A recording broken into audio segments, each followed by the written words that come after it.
Queridos, o Senhor colocou no meu coração o desejo de falar sobre algo que são 4 tipos de fé. De fato, eu já ministrei isso há 2 anos e meio atrás. Então, provavelmente, a maioria das pessoas que me ouviram ministrar isso não vão estar aqui, mas tem alguns que estão. E o Senhor colocou esse tema no meu coração. Nós vamos falar sobre 4 tipos de fé. Quando a gente olha para a palavra, principalmente para o Novo Testamento, a gente vai ver basicamente duas distinções de fé: a fé humana e a fé do tipo de Deus. A fé humana é a fé natural. Por exemplo, você vê uma garrafa, você sente o peso e sabe que um diácono colocou água aqui. Então, você não precisa ter uma fé do tipo de Deus para acreditar que se eu colocar isso na boca, vai sair água. Amém? Isso é só ter um pouquinho de sanidade mental, você vai entender que aqui tem água, se eu virar, sai água. Amém? Isso é uma fé natural. Agora, existe uma fé que é a fé do tipo de Deus. Marcos 11, versículo 22, Jesus ele vai dar uma lição maravilhosa, mas ele fala o seguinte: ao que Jesus lhe disse, tenham fé em Deus. E aqui eu não tenho tanto tempo para explicar, mas eu vou tentar resumir. Na verdade, esse artigo em, no grego não existe. De fato, no grego está escrito 3 palavras: eko, pistis, eu. Eu gosto porque algumas versões vão trazer a medida de fé que Deus nos deu. Mas seja a medida de fé ou a fé que Deus nos deu, ele está usando a medida de fé. É um artigo definido. Ele não diz uma medida de fé, ele diz a medida de fé. Então, o Senhor compartilhou a medida de fé com cada um dos nossos corações. Amém? Agora, pastor, se existe uma fé grande e uma fé pequena, e Deus repartiu a medida, não uma medida, então Deus que deu um pouquinho para outro e mais, deu mais para um e um pouquinho para outro? Não, querido. Deus deu a medida para todos. Agora, por que um tem a fé grande e o outro a fé pequena? Porque é nosso trabalho desenvolver a nossa fé. Tudo bem? Algumas pessoas têm dificuldade com esse tema, quando a gente fala sobre desenvolver a sua fé, por conta de um versículo mal interpretado. Mateus 17, versículo 20. Hoje a gente vai ler muito a Bíblia. Você se alegra com isso? Que bom. Mateus 17, versículo 20, o texto diz assim: porque sua fé é muito pequena, respondeu Jesus. Eu lhes digo a verdade, se tivessem fé, ainda que do tamanho de uma semente de mostarda, poderiam dizer a este monte: mova-se daqui para lá, e ele se moveria, nada seria impossível para vocês. Talvez nesse momento você pense: está vendo, pastor? Se tiver a fé do tamanho de um grão de mostarda, já resolve os paranauê. Então, eu não preciso ter uma fé desenvolvida, é só uma fezinha do tamanho de um grão de mostarda. Agora, querido, eu tive o trabalho, eu tenho no meu tablet 61 versões da Bíblia, e eu tive o trabalho de comparar cada uma delas. Em 61 versões das Escrituras, 47 versões traduzem esse texto como a fé como um grão de mostarda.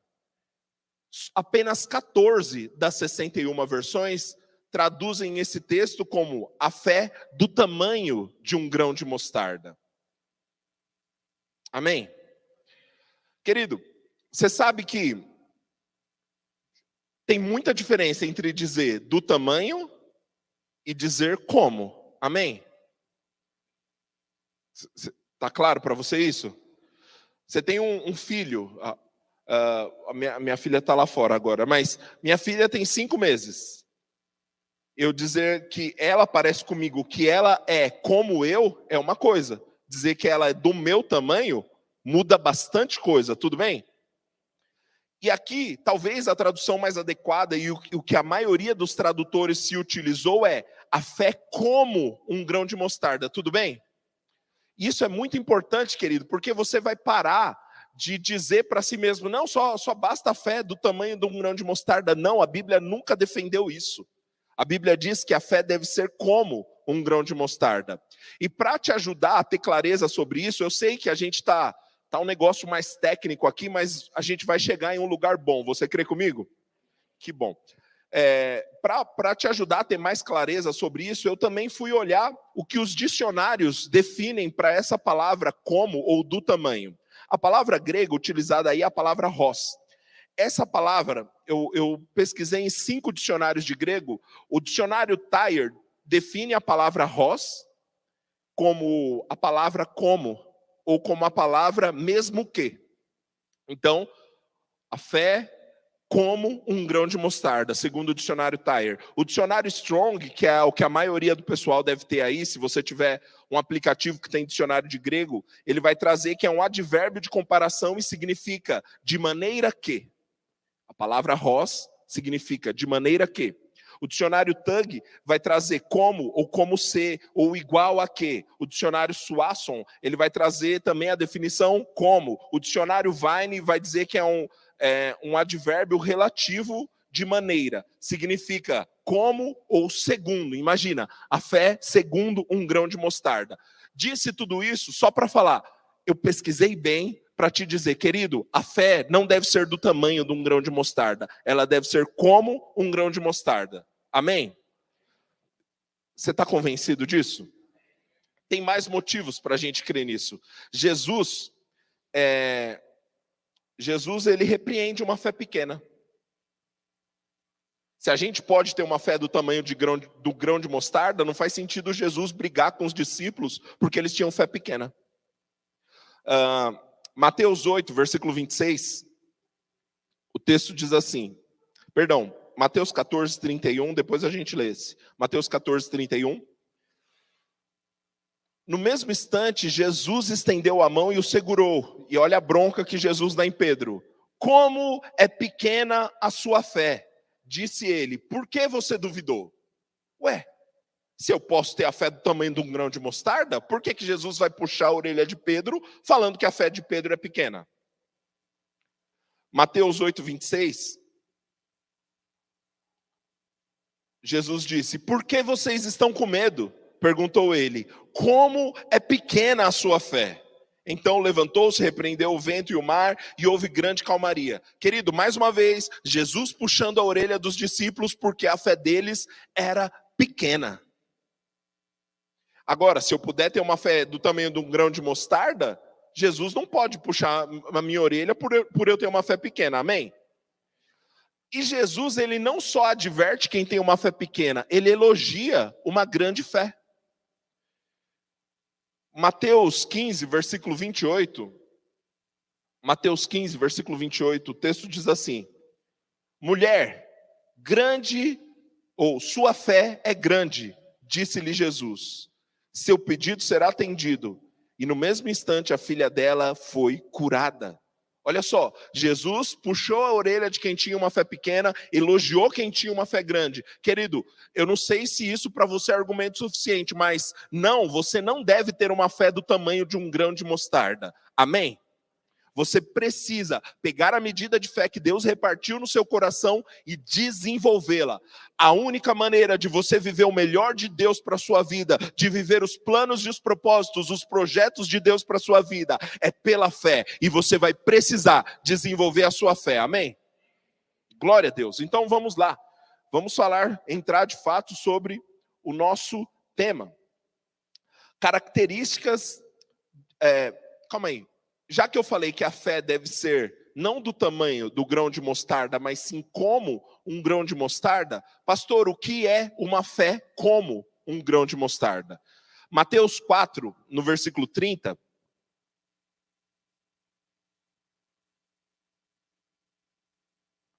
o texto vai dizer assim, Marcos 4, versículo 30, desculpa. O irmão foi procurar lá, não tem esse. Marcos 4, versículo 30, Jesus disse ainda, como posso descrever o reino de Deus? Que comparação devo usar para ilustrá-lo? É como uma semente de mostarda, plantada na terra, é a menor das sementes, mas se torna a maior de todas as hortaliças. com ramos tão grandes que as aves fazem ninhos à sua sombra. Querido, a fé, como um grão de mostarda, é a fé que você planta. Alô, tá funcionando? Então, porque dizer, não, eu tenho fé e não usa ela para nada, não serve de nada. É a mesma coisa de eu estar andando de ônibus para cima e para baixo, pegando metrô, transporte público, gastando uma grana de Uber. Aí eu falo, não, mas eu tenho um Porsche lá em casa. Grande coisa, você não usa. Fé, como um grão de mostarda, é a fé que você usa. Amém? É a fé plantada, como um grão de mostarda, que é a menor das hortaliças. Mas quando plantada, cresce e se torna uma grande árvore, ao ponto de dar abrigo e descanso para outros. Amém? É assim que Deus quer usar a sua fé. Você está empolgado com isso? Glória a Deus. Então, eu quero mostrar para vocês algumas características de uma fé pequena. Mateus 14, versículo 31. Nós já lemos esse texto, né? No mesmo instante, Jesus estendeu a mão, segurou, e o segurou. Como é pequena a sua fé, disse ele. Por que você duvidou? Aqui, o que aconteceu? Pedro tirou o pé do barco, começou a andar sobre as águas, duvidou e começou a naufragar. Então, olha só, uma característica de uma fé pequena é essa. A fé pequena começa bem, olhando para a coisa certa. Pedro começou olhando para Jesus. Quantos lembram dessa história? Ele viu, mestre, se é você mesmo, manda eu ir ter contigo. A fé, ela começou bem, mas não terminou bem. Uma fé pequena começa olhando para a promessa de Deus e de fato tira o pé do barco e começa certo. Mas querido, a fé pequena, infelizmente, quando as circunstâncias começam a se levantar, passa a olhar mais para as circunstâncias do que para a promessa. E aí naufraga. Essa não é a proposta de Deus para nós. Deus não nos chamou para ficar olhando para a tempestade. Deus não nos chamou para ficar olhando para circunstâncias adversas. Deus nos chamou para olhar para aquilo que Ele disse. Amém? Querido, característica de uma fé pequena é começar bem e não terminar bem. Ei, deixa eu dizer uma coisa. Amanhã nós vamos estar melhores. E depois de amanhã e ano que vem, querido, nós vamos de um degrau de glória para outro degrau de glória. E a gente vai continuar crescendo em Deus. Amém? Essa é característica de uma fé forte, amém? Uma fé pequena começa bem e não termina bem. Uma fé pequena logo abandona a palavra e dá lugar ao medo e à dúvida. Jesus disse para Pedro, Pedro, vem. Jesus disse para os discípulos, passemos para outra margem. Quantos lembram? Jesus fala para os discípulos, passemos para outra margem. Os discípulos entram no barco, e aí começam a ver a tempestade, e a tempestade começa a incomodar os discípulos, e Jesus está dormindo.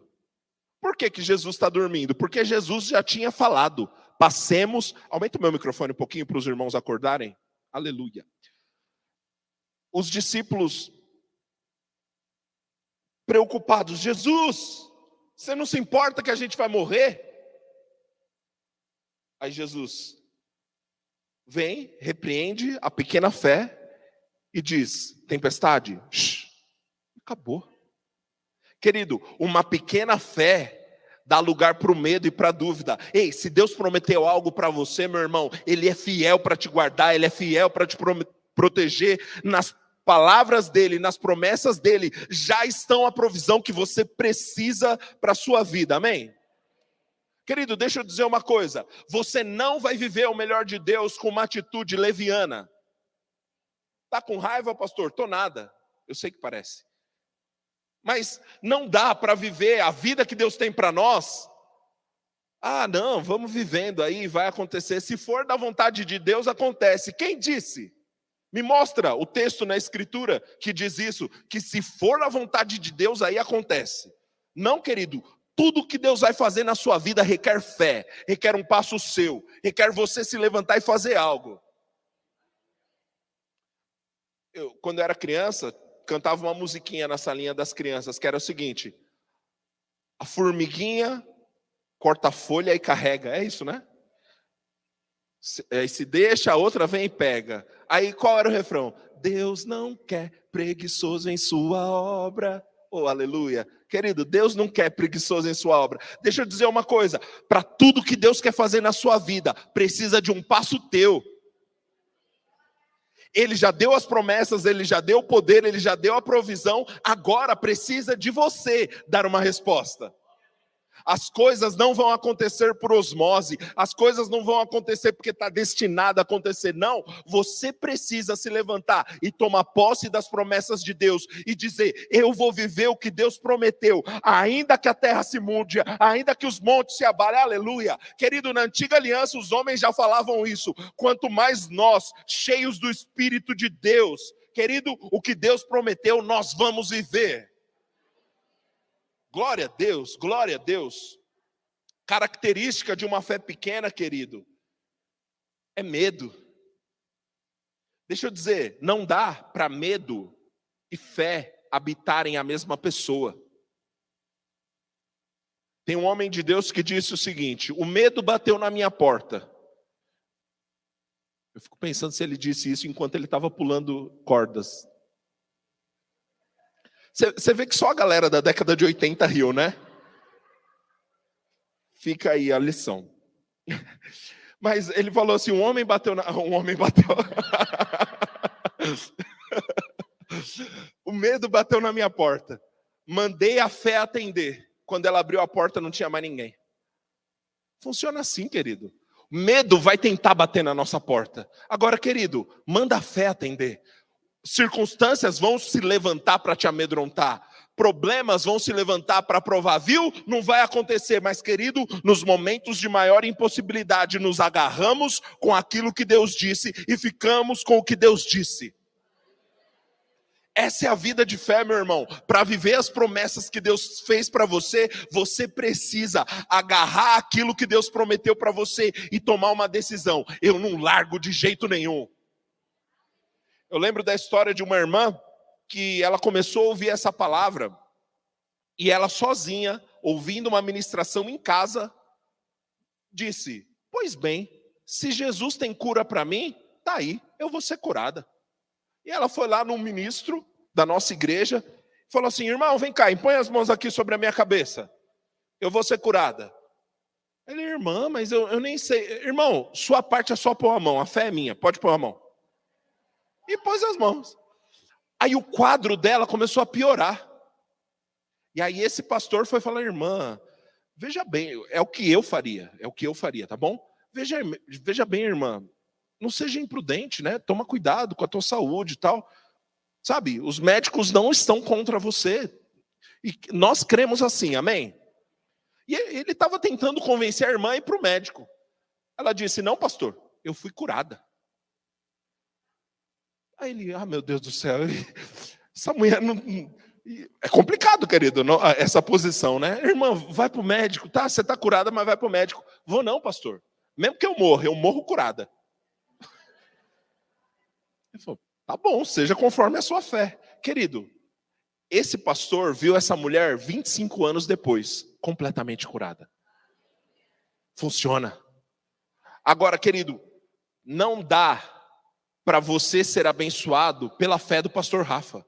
Não dá para você ser abençoado por minha fé. De certa forma, aquilo que temos recebido de Deus toca a sua vida. Mas, querido, precisa de um protagonismo seu. Você precisa se levantar e agarrar o que Deus prometeu para você e você tomar a decisão de viver cabalmente o que Deus prometeu para a sua vida. Essa é a característica de uma fé grande. Amém? Glória a Deus. Glória a Deus. O que causa uma fé pequena? Oséias 4, no versículo 6, a Bíblia vai dizer: o meu povo está sendo destruído, pois lhe falta conhecimento. Será que eu anotei a... Tenta o 6, 4, eu devo ter anotado errado aqui, perdão. Tá certo? Desculpa. É isso mesmo. O meu povo está sendo destruído, pois lhe falta conhecimento. É isso. Eu não vou ler o restante do versículo, mas É isso que eu queria transmitir, querido. Falta de conhecimento gera destruição para você. Amém? O que eu quero dizer com isso? A sua fé cresce à medida que você conhece o seu Senhor. Posso contar um exemplo pessoal? Obrigado, gente. Olha só, estava fazendo o Rema. O Rema é um instituto bíblico de treinamento que muitos irmãos aqui fizeram, e o ano que vem eu creio para você fazer, porque vai fazer a sua fé crescer exponencialmente. Quantos fizeram e pode dizer amém para essa verdade? Bênção. Eu estava no Rema e nesse dia eu acho que eu estava de folga, sei lá, e eu estava na quadra jogando basquete com um amigo meu que também fazia Rema. E minha casa era longe da igreja.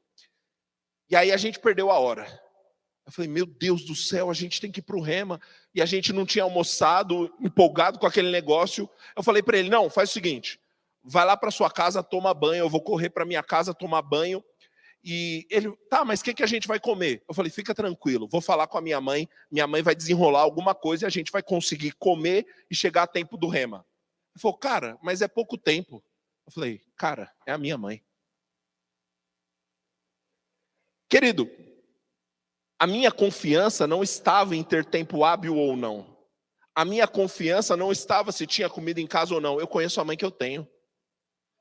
Você consegue perceber que a minha fé veio do conhecimento que eu tenho dela? Cara, para sustentar 3 marmanjos do meu tamanho, velho, tem que saber fazer os paranauê rápido. Então, minha mãe estava treinada nisso, eu conhecia. Agora, a mesma coisa é com Deus, querido. Quando você conhece o seu Senhor, é fácil para você crer nele. Aí o mundo vai tentar dizer para você, e se Deus não fizer? Você fala, ei, é meu pai. Eu conheço. Eu sei que quando ele fala, está resolvido. Se meu pai disse, está feito. Agora, como que a gente pode chegar nesse nível de fé? Conhecendo ao Senhor.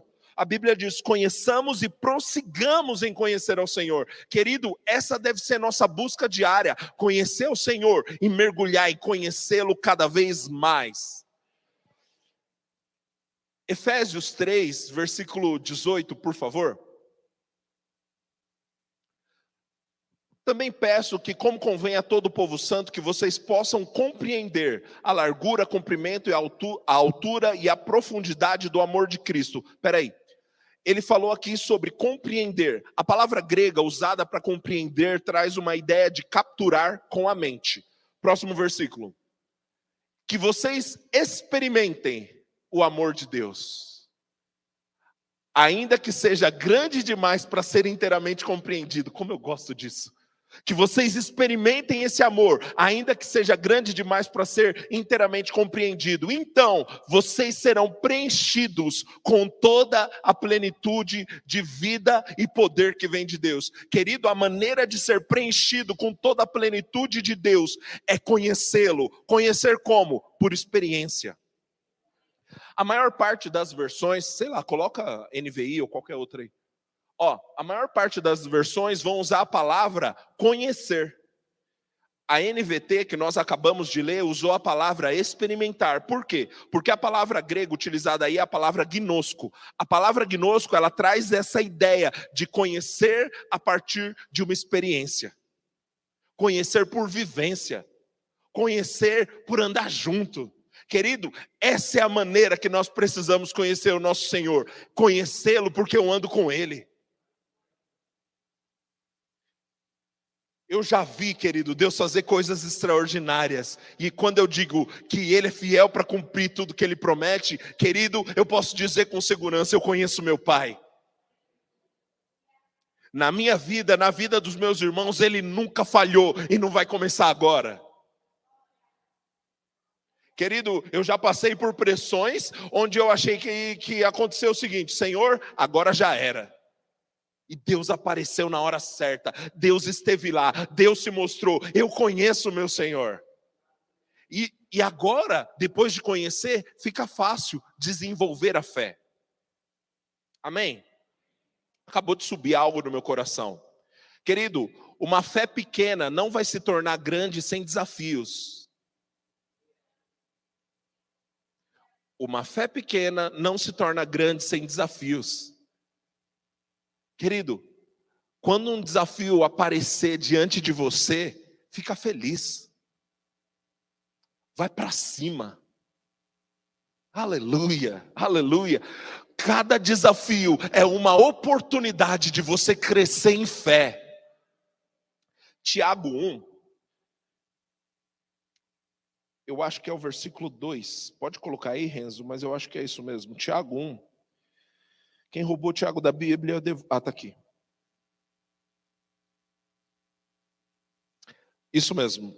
Estou lendo na revista atualizada. Deixa eu colocar na mesma que você, perdão. NVT, pode ser. Pastor, por que o senhor troca tanto de versão? Eu também não sei, querido. Me perdoa, eu vou melhorar. Eu achei que vocês iam dar risada disso. Tiago 1, versículo 2 diz assim: meus irmãos, considerem motivo de grande alegria sempre passarem por qualquer tipo de provação. Não, peraí. Só crente que dá para se alegrar com um negócio desse. Quem que tem alegria passar por provação? Agora, olha a continuação do texto, versículo 3. Pois sabem que, quando a sua fé é provada, a perseverança tem a oportunidade de crescer. Querido, quando o desafio se apresenta diante de você, você deve bater no peito e falar assim: opa, chegou a minha vez de crescer em fé, de crescer em perseverança. Chegou a minha vez de derrubar mais um gigante e mostrar que há Deus nesse lugar. É assim que a fé funciona, querido. Então, nós precisamos desenvolver esse senso de alegria. Quando as circunstâncias se levantam, você já deve anotar: mais uma que vai cair. Aleluia. Glória a Deus, glória a Deus. Queridos, eu vejo a vida de Davi sobre muitos aspectos. A Bíblia diz, que ele foi um homem segundo o coração de Deus. E eu acho que a vida de fé é um dos aspectos que agrada a Deus na vida de Davi. Davi, ele aprendeu a não deixar as circunstâncias com a última palavra. Ele aprendeu a não deixar os problemas com a última palavra. Querido, e o que não faltou na vida de Davi? Desafios. Bastante desafio. Só que o que também não faltou na vida de Davi? Vitória. Cada um dos desafios é um troféu para sua galeria. Aleluia. Davi, muita gente acha que Davi começou com Golias, Primeiro desafio, mas não foi não, querido. O rei Saul fala para Davi: Davi, você é só um menino, ele é guerreiro, Golias é guerreiro. Ele falou: rei, deixa eu te dizer, eu estava lá no pasto cuidando das ovelhas do meu pai. Veio um leão pegar uma das ovelhas, eu livrei a ovelha e matei o leão. Veio o urso, eu livrei a ovelha e matei o urso também. E vou te dizer, rei, não vai ser diferente com esse gigante, não. Sabe o que Davi fez? Saul estava olhando para um menino fraco. Davi fez o seguinte: ô rei Saul, vem cá. Deixa eu te apresentar a minha galeria de troféus. Aqui, ó, estava o leão, matei. Estava o urso, matei. Está vendo esse espaço aqui? É para mais um troféu. E eu vou derrubar esse gigante. Querido, deixa eu te dizer uma coisa. Existem pessoas aqui, nessa noite, que precisam voltar a visitar a sua galeria de troféus. Troféus? Troféus. Isso aí. Amém, aleluia. Tem que aprender a falar português, pastor? Porque aí vai ficar mais fácil para pregar. Glória a Deus. Amém, deixa para lá. Mas você precisa visitar as suas vitórias, querido. Você precisa trazer à memória aquilo que Deus fez na sua vida, porque isso te leva para um novo nível de fé.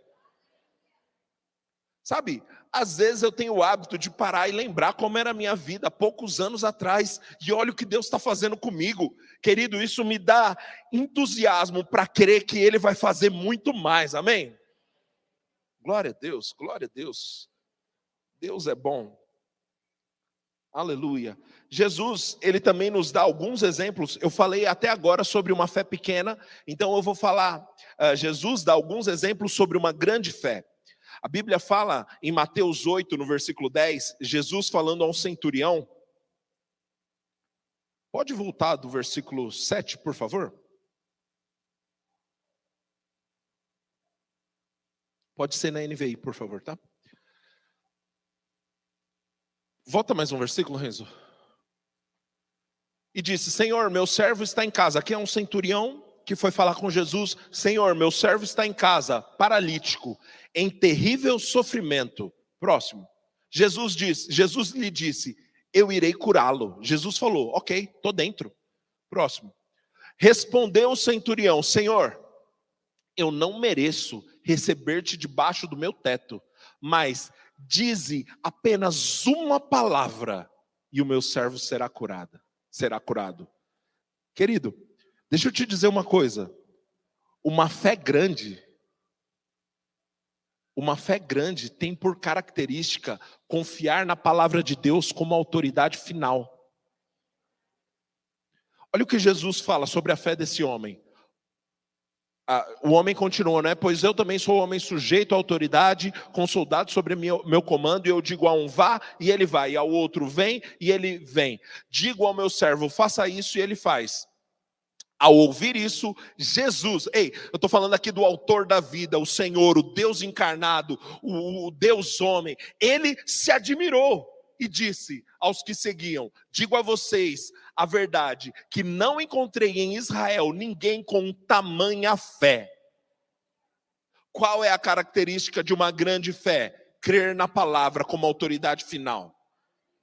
Querido, Deus usa profetas hoje em dia, por favor, diga amém. Nós cremos no profético e cremos com força. Se você tem dúvida, venha numa terça-feira que você vai ver. Querido, nós acreditamos nos dons, nós acreditamos no que o Senhor está fazendo. Mas, querido, nossa fé não está baseada no que um homem disse. Você não deve crer em algo porque eu falei. Amém?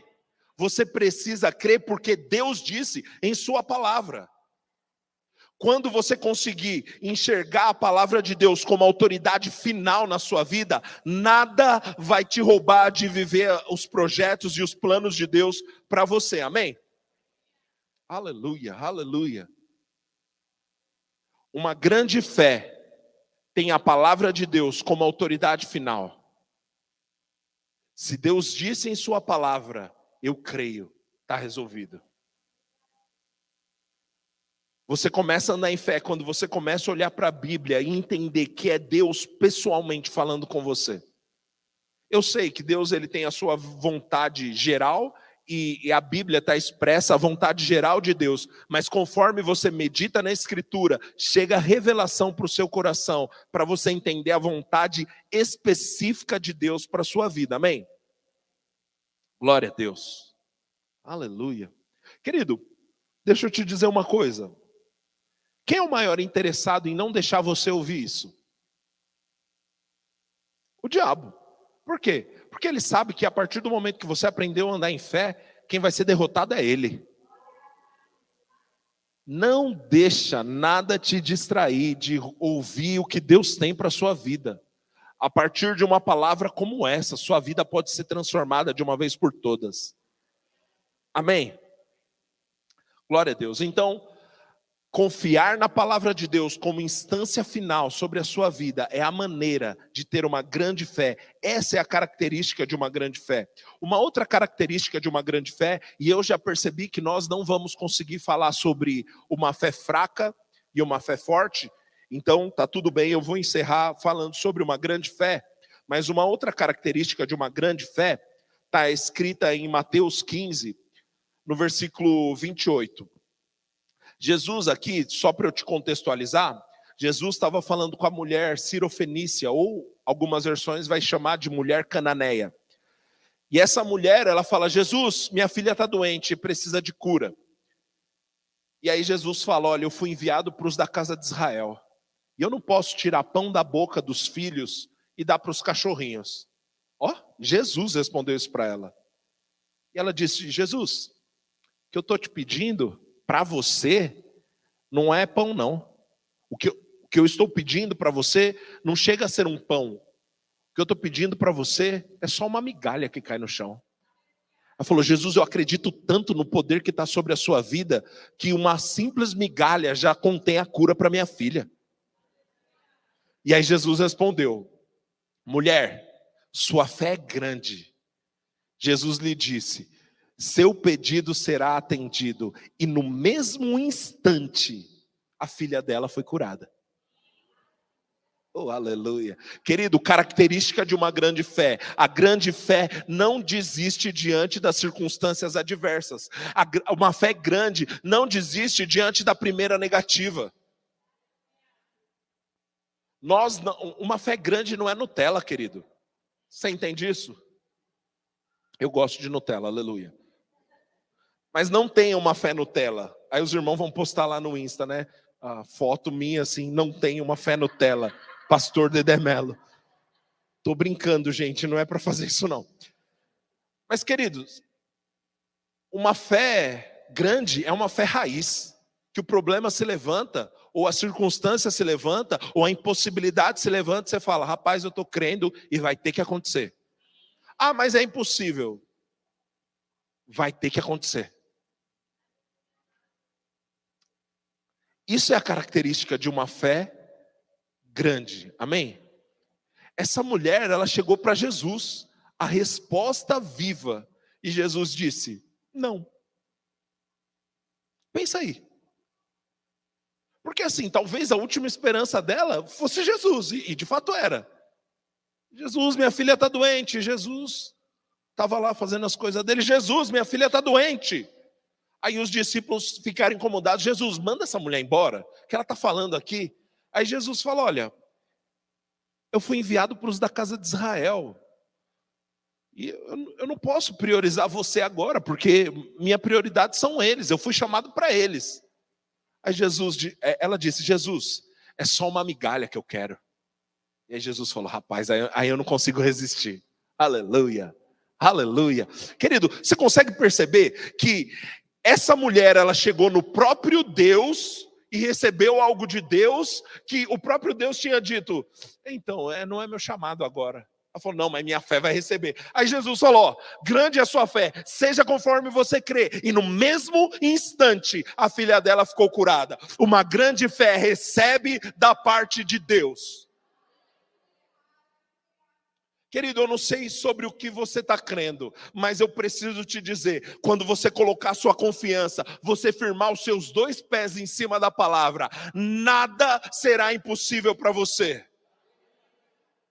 Não faz muito tempo, gente, não faz muito tempo que nós criamos para várias coisas aqui. Nós criamos para o som chegou. Nós criamos para as cadeiras chegaram. Nós criamos para esse palco, ele chegou. Nós criamos para um projetor e ele chegou. Querido, nós temos confiado no Senhor e nós não paramos por aqui.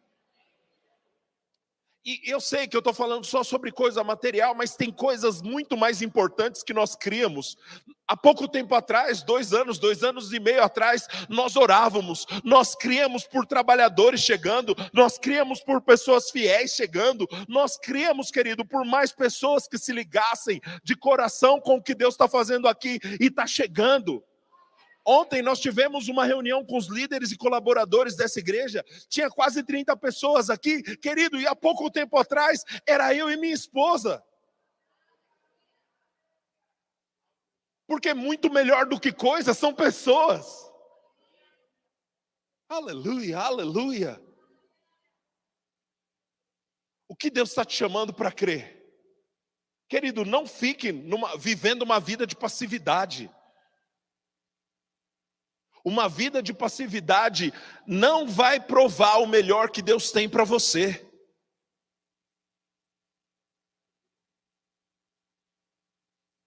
Oh, aleluia. Eu percebo no meu coração o Senhor dizendo: para de olhar para as circunstâncias. E a impressão que eu tenho é que algumas pessoas estão olhando para as circunstâncias, para as seguintes circunstâncias: estão olhando demais para o que fizeram com você. Oh, aleluia. Olha para o que Deus falou. Olha, ei, deixa eu dizer uma coisa: para de resistir o chamado que um dia Deus te fez. Vida miserável é saber que você carrega um chamado, você carrega algo da parte de Deus, e por conta dos traumas, por conta dos machucados, por conta das injustiças que fizeram a você, você largou tudo. Querido, quem te machucou não foi Deus, não. Sabe, os homens às vezes são injustos, os homens às vezes pisam na bola, os homens às vezes falham conosco mesmo, mas querido, você precisa se levantar hoje pela fé e tomar uma decisão. Eu vou viver tudo que Deus falou, eu não vou desistir, eu não vou retroceder, eu não vou voltar atrás. O que os homens fizeram não me define, eu vou viver o plano e o projeto de Deus para a minha vida. Que coisa boa, querido, é viver uma vida cheia de propósito. Que coisa boa, meu irmão. Eu vou te dizer, na posição de pastor, tem desafio, bastante, querido. Mas que privilégio eu tenho de todos os dias encostar minha cabeça no travesseiro, pensando em vocês, pensando na obra que o Senhor nos confiou, acordar animado pensando nesse negócio. Querido, glória a Deus por uma vida cheia de propósito. Isso é que é vida. Quando tudo parece estar dando errado, você está confiando não no que os seus olhos naturais veem, você confia no que Deus disse. Aleluia, aleluia. Viver o projeto de Deus, o propósito de Deus, viver os sonhos de Deus, requer uma resposta de fé. Oh, glória. Aleluia. Não desista do que Deus te chamou para fazer, não desista.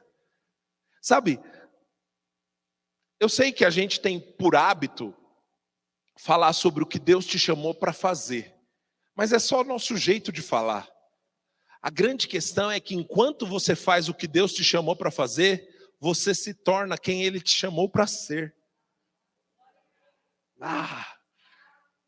Enquanto você faz o que Deus te chamou para fazer, você se torna quem Ele te chamou para ser. E evangelho é sobre isso, se tornar quem Ele te chamou para ser.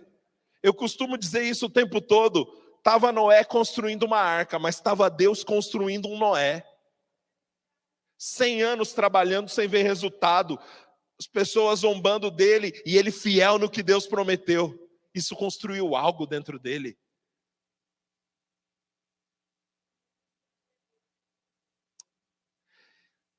Eu percebo no meu espírito que é um tempo de restauração. Posso contar um testemunho que agora ficou público, o irmão postou na rede social, então eu acho que eu posso citar. Tem um rapaz, o João, ele é amigo de um pessoal aqui. Uma vez eu estava pregando, e era bem no ápice da pandemia, e assim, a igreja vazia, eu estava pregando para a câmera lá na Vila Matilde. E eu tive uma nota no meu coração. Eu falei, existem pessoas que estão hoje sentadas no sofá, e você está percebendo no coração um desejo de voltar. Eu quero que você diga, eu estou de volta. Querido, esse rapaz eu não conhecia, não fazia ideia de quem era. Ele tomou essa decisão e disse, eu estou de volta. Está servindo ao Senhor com a família, terminando o rema, eu não sei se ele já terminou, mas estudou, se formou, serve na igreja, é uma bênção para a igreja, é uma bênção para a casa dele, porque Deus o chamou de volta. Por que eu contei esse testemunho? O senso que está no meu coração é exatamente a mesma coisa. Algumas pessoas que vão dizer por dentro, eu estou de volta. Deus não desistiu do seu chamado. Deus não desistiu das ferramentas que Ele colocou dentro de você. Deus não desistiu de ver você se tornando quem Ele chamou você para ser.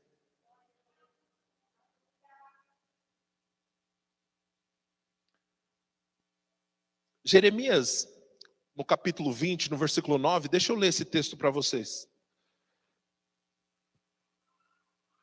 O que tinha acontecido aqui, gente? Jeremias, ele tinha acabado de profetizar. E ele apanhou porque ele profetizou. Ele sofreu danos por ter profetizado. E olha o versículo 9. Mas se eu digo, nunca mais mencionarei o nome do Senhor, nem falarei no seu nome, sua palavra arde como fogo em meu coração. É como fogo em meus ossos. Estou cansado de tentar contê-la. É impossível. Jeremias falou assim: Senhor, eu não vou mais profetizar não. Toda vez que eu profetizo dá problema. Mas toda vez que eu falei isso, como se tivesse um negócio queimando dentro de mim. E é impossível controlar. O chamado que Deus fez a você é incontrolável. Para de tentar resistir. Para de tentar resistir. Querido, deixa eu te dizer uma coisa. Viver vida de igreja sem ser igreja, não está com nada. Querido, eu quero ser igreja. Eu quero estar pleno no chamado que Ele me fez. Eu quero estar vivendo a plenitude dos sonhos dEle para a minha vida. E eu não quero ficar tendo que controlar o chamado que um dia Ele me fez. Quem disse que são as suas teorias que te definem? Querido, às vezes nós abraçamos coisas e nós falamos, é isso aqui que eu sou. É Deus quem diz quem você é. Quem disse que seus traumas definem quem você é? Quem disse que o seu passado define quem você é? Quem disse que os machucados que fizeram a você definem quem você é? Quem define quem você é Deus. E a Bíblia vai dizer que Ele diz, filho amado em quem eu tenho prazer. Oh, aleluia. E eu posso dizer, quem diz que a sua performance é quem te define? Porque tem pessoas que lembram de quanto produziam para Deus e falam assim, vixe, agora eu estou longe. Sua identidade não é sua performance. Aleluia. Sua identidade não é o que você faz para Deus. Agora, sua identidade é o que você faz com Ele. É a vida que você vive com Ele. Deixa Deus definir quem você é. Você não é sua fraqueza, você não é seu passado. Você não é o hábito pecaminoso que infelizmente você adotou na sua vida. Querido, você é quem Deus disse que você é. O apóstolo Paulo vai dizer lá em Filipenses 3, que ele quer conhecer Jesus ao ponto de ser encontrado em Jesus. Ele diz, eu quero ser achado nele. Isso significa, eu quero ter nele a minha identidade. Ele é quem define minha identidade. Ele é quem define quem eu sou. Ele é quem define a minha vida. Querido, Ele é quem define tudo sobre mim.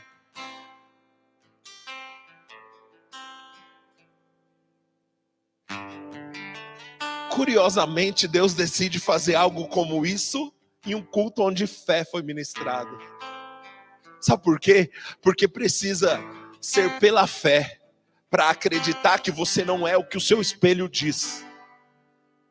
Precisa de fé para acreditar que você não é o que o seu histórico diz. Precisa de fé para acreditar na palavra dele mais do que nos seus próprios sentimentos. Você não é o que os seus sentimentos dizem. Você é quem Deus disse que você é. A definição de quem eu sou está nele. Aleluia. Feche seus olhos. Eu quero orar por você. Obrigado, Senhor. Eu vejo revelação chegando. Revelação chegando. Sobre o chamado. Sobre os sonhos. Sobre a identidade. Aleluia. Identidades sendo reveladas aqui.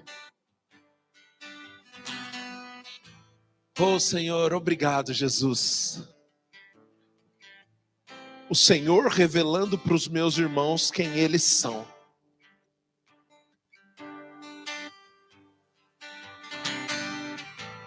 Obrigado, Senhor.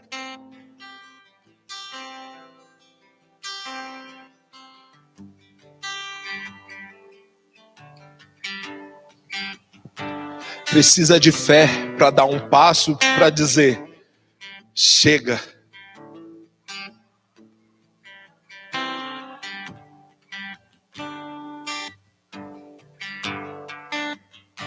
Eu ouço o nosso Senhor te chamando de volta para o sobrenatural. Para de tentar fazer Deus caber na sua razão.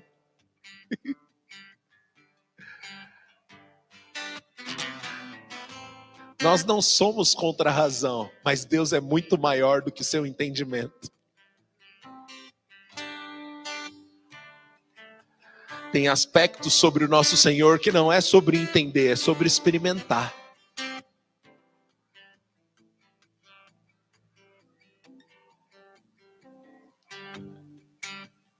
Eu vejo no meu espírito pessoas voltando a viver o que Deus te chamou para viver.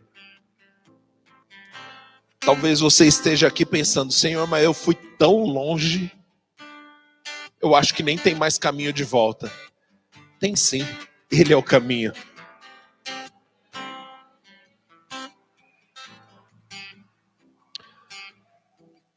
Eu sei que existem pessoas que precisam essa noite voltar para o caminho do Senhor.